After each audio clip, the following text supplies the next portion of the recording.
So you're trying to get your plans sorted for 2026 in Qatar, right? Well, whether it's for work, a vacation, or just managing your daily life, knowing the public holidays is an absolute game changer. In this explainer, we're going to break down the entire 2026 holiday calendar so you can plan everything with total confidence. Let's dive in. First things first, in 2026, you've got 14 official public holidays to look forward to in Qatar. And trust me, these aren't just random days off. They affect pretty much everything: government offices, banks, schools, you name it. So knowing these dates is absolutely essential for planning your year. Here's how we're going to tackle this. First, we'll cover the dates you can lock in right now. Then, we'll get into how the lunar calendar works, which is key for understanding the major Islamic holidays. And to wrap it all up, we'll give you some super practical tips to make planning a breeze. All right, to really get a grip on Qatar's holiday schedule, you have to understand one core concept. The year is basically run by two different calendars, and getting this one distinction is the secret to all your planning. It's pretty simple, actually. On one hand, you have fixed dates. Think of these as set in stone, national holidays that land on the exact same date year after year. Easy. On the other hand, you've got lunar dates.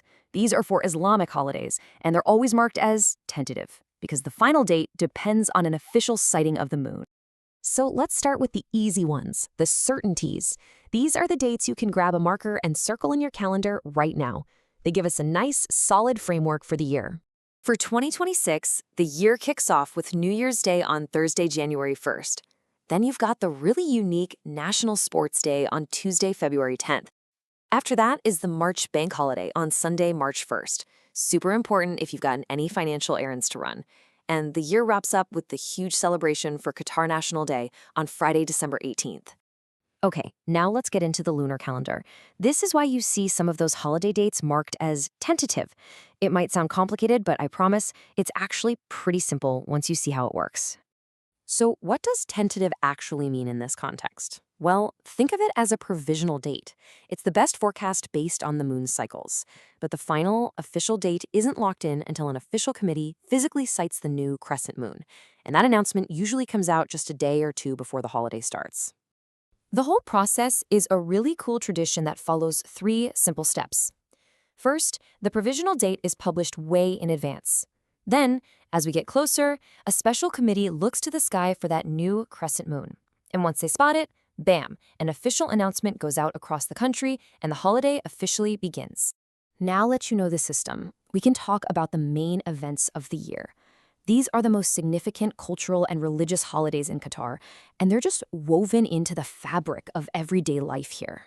This timeline gives you a great bird's eye view of how the major Islamic holidays will likely roll out in 2026. The holy month of Ramadan is expected to start around February 18th, which then leads to al-Fitr around March 20th.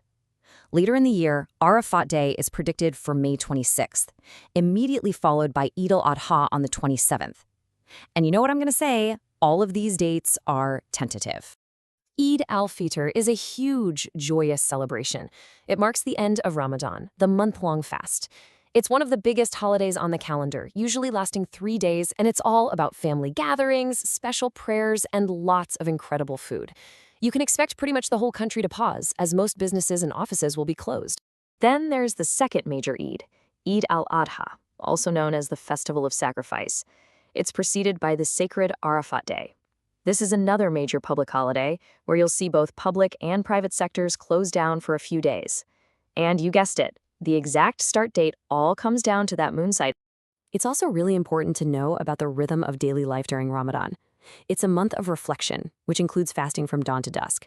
So during the day, you'll notice many restaurants are either closed or only doing takeout. But the evenings, they come alive with this incredible energy as families and friends gather for iftar, the meal that breaks the fast. Okay, so we've got the dates and we understand the system. Now let's get practical and make all this information work for you. Here are some real-world tips to help you navigate the holiday calendar like a pro. When it comes to any official business, planning is your best friend.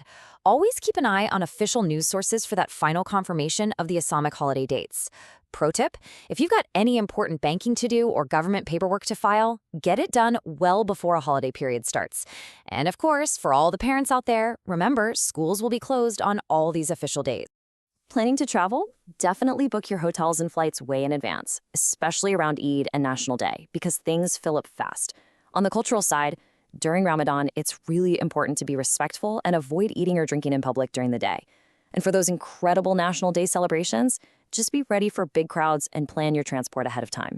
So if you only remember 3 things from all of this, make it these. First, you've got 14 public holidays to work with in 2026. Second, understanding the 2 types, the fixed dates and the tentative lunar dates, is your key to smart planning. And third, for those lunar holidays, always, always, always double-check the official announcements. And there you have it, your complete guide to Qatar's public holidays in 2026. You've got the whole picture now, the dates that are set, the ones that are flexible, and all the tips you need to plan around them. So the only question left is, with your year all mapped out, how are you going to make the most of it?